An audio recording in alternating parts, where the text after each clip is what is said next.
हमारा भारत कितनी चुनौतियों के बाद आज़ाद हुआ, आज मैं आपको अच्छे से बताती हूँ।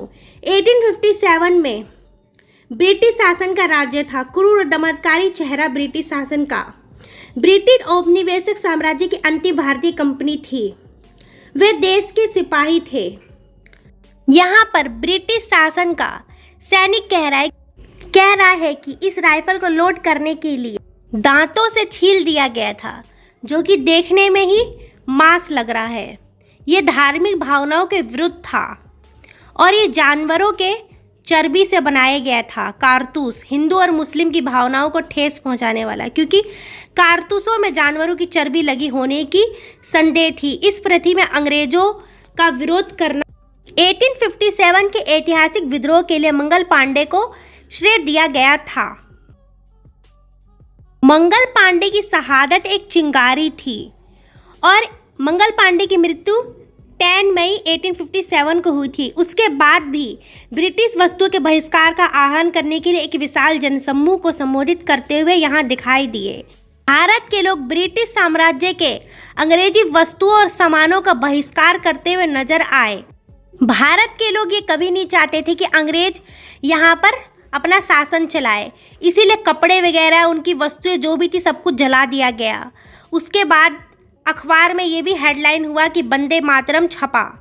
और पंजाब में 1905 में पंजाबी उत्तर भारत के अन्य भागों में स्वदेशी बहिष्कार का संदेश 1905 में शिवाजी का त्यौहार मनाया जा रहा था और गणपति त्यौहार भी था। राष्ट्रवाद और स्वराज के विचारों को फैलाया गया था कि भारत हमारा जन्मसिद्ध अधिकार है और ये अधिकार हम लोग लेकर रहेंगे। तमिलनाडु 1906 में ब्रिटिश नौवहन एक अधिकार के जवाब में वह स्थापित करने वाले पहले भारतीय हैं।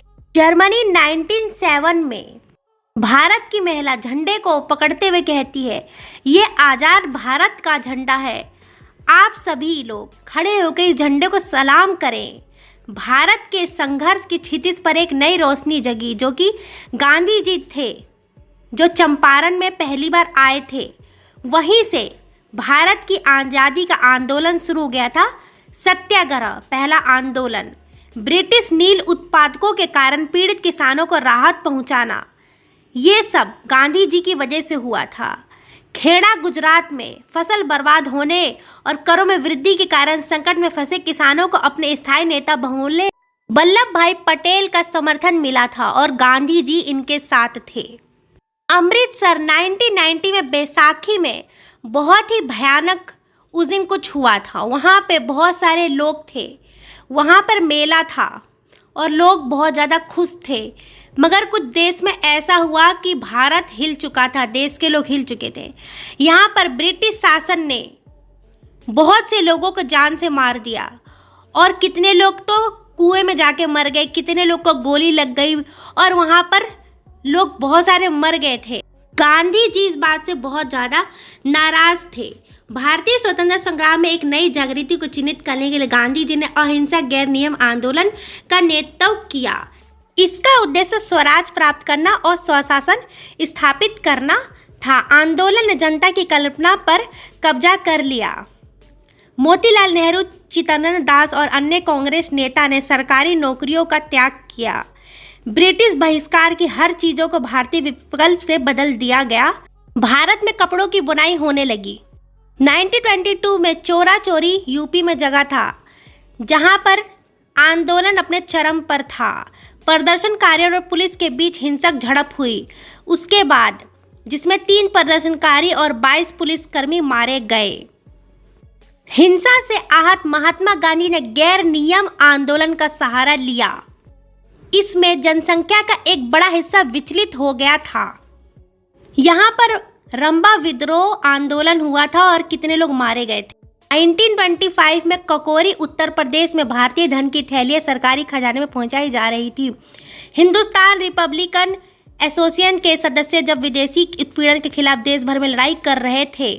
महाराष्ट्र में 1927 में अस्पृश्यता जैसी दमनकारी सामाजिक ताकतों के खिलाफ एक युद्ध बाबा साहब अम्बेडकर द्वारा चलाया जा रहा था। उस वक्त बारदोली गुजरात में 1928 में सूखे से त्रस्त बिस्तरों को कर वृद्धि का खामियाजा भुगतना पड़ा। ब्रिटिश राज द्वारा छूट के स्थान पर शुरू किया गया सरदार पटेल के नेतृत्व में किसानों ने सत्याग्रह का दिलचस्प रूप अपनाया। जब भी अंग्रेज कर वसूलने आते तब वहां उन्हें पूरा गांव खाली मिलता था। भगत सिंह का विद्रोह, व्यापार विवादों और सार्वजनिक सुरक्षा विधेयक का विरोध। केंद्रीय असेंबली के अंदर भगत सिंह और बटुकेश्वर दत्त इन दोनों ने नीचे पर्चा फेंका। दांडी बीच 6 अप्रैल 1913 दांडी तट पर नमक की मुट्ठी उठाकर उन्होंने घोषणा की कि इस कदम से ब्रिटिश साम्राज्य की नींव गिर जाएगी। जब आगे वाले गोली लगने से घायल होकर गिर पड़े तो पीछे वाले अपनी छाती तानकर आगे आए और अहिंसा के सिद्धांतों पर अडिग रहते हुए उन्होंने स्वयं को आग में झोंक दिया। उन्होंने जवाबी कार्रवाई नहीं की। मणिपुर में 1932 में एक नागा की आध्यात्मिक और राजनीतिक नेता थी जिनकी उम्र 16 साल थी। अंग्रेजों ने उन्हें आजीवन कारावास की सजा सुनाई। भारत की आज़ादी के बाद ही रिहा किया गया उन्हें। प्लीज़ सब्सक्राइब करें, कमेंट करें, शेयर करें फ्रेंड। 1931 में प्रयागराज अल्फ्रेड पार्क में यहाँ पर चंद्रशेखर आज़ाद जी छुपकर बैठे हुए थे। जब ये पुलिस से लड़ाई कर रहे थे तो जब इन्होंने देखा तो इनके पास एक ही गोली बची थी, तो ये समझ चुके थे कि मुझे पुलिस कभी भी मार सकते हैं।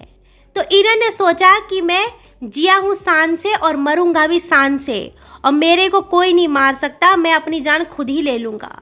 इन्होंने भारत की बचाव में बहुत ज़्यादा लड़ाई किया, नेतृत्व किया और मरे भी जान से। फिर इन्होंने अपनी गोलियों से ही अपनी जान ले ली देश के नाम। और यहाँ पे भगत सिंह को फांसी पर चढ़ाया जा रहा है क्योंकि उन्होंने भारत की आज़ादी के लिए विद्रोह किया था। और जब ये मरने जा रहे थे तो इनको ये फूल दिखाई दे रहा था। ये खुशी खुशी भारत को बचाव में इन्होंने जान दे दी। इनके माता पिता बहुत रो रहे थे। भारतीयों को आज़ादी के बाद अपना सर्वस्व अर्पण करना पड़ा। सदियों तक चले उनके अधिक सामूहिक संघर्ष और बलिदान के कारण भारतीय स्वतंत्रता के कगार पर थे। 14-15 अगस्त 1947 में बहुत ज़्यादा बारिश हो रही थी और सब लोग यही चाहते थे कि आज के बाद हमारा देश आज़ाद हो जाएगा और ब्रिटिश शासन का कोई राज नहीं रहेगा। मगर उस टाइम भी बहुत ज़्यादा हिंदू और मुस्लिम के बीच में लड़ाई हुई, जो कि अंग्रेज़ों ने ही लड़ाई लगाई थी। मुस्लिम धर्म के लोग अनुयायी नहीं चाहते थे कि भारत में वो रहे। वो चाहते थे कि हमारा बंटवारा हो और हमारा देश अलग हो। ना चाहते हुए भी गांधी जी को भारत का बंटवारा करना पड़ा। यह बंटवारा बहुत ज़्यादा भारी पड़ा। कितने लोगों की जान चली गई। हिंदू मुस्लिम को मार रहे थे, मुस्लिम हिंदू को मार रहे थे। और 14-15 अगस्त की रात बहुत ही भयानक थी और जो सवेरा हुआ कितने लोगों की उसमें जान चली गई थी। उसके बाद भारत का बंटवारा हो गया पाकिस्तान से और 15 अगस्त का दिन आया जब हमारा भारत हमेशा के लिए आज तक आज़ाद है। जय भारत माता की जय।